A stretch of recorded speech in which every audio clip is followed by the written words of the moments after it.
On aperçoit les traces, on voit que c'est une très belle grosse trace qui nous indique qu'on a affaire à un cerf. Ils ont traversé et puis ils sont partis pour rejoindre le champ qui est au nord de cette forêt, pour aller se nourrir cette nuit.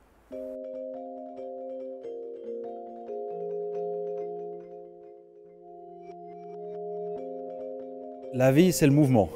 Donc de toute façon, tous les animaux à une échelle plus ou moins grande doivent se déplacer. Quand on parle du cerf, on est plutôt sur des massifs forestiers avec toute l'agriculture, les champs, on est presque sur des pans de montagne. Quand on parle de l'écureuil ou du hérisson, on a les mêmes problématiques, mais qui seront à l'échelle d'un quartier, d'un jardin. Ce ne seront pas les mêmes barrages, ce ne seront pas les mêmes obstacles, mais on est sur les mêmes idées, sur la même problématique.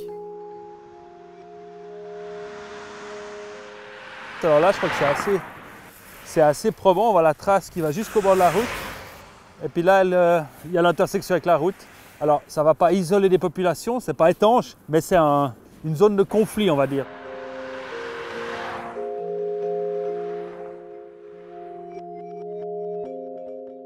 Ces barrages qui ont été créés, à un moment ou à un autre, vont isoler des populations.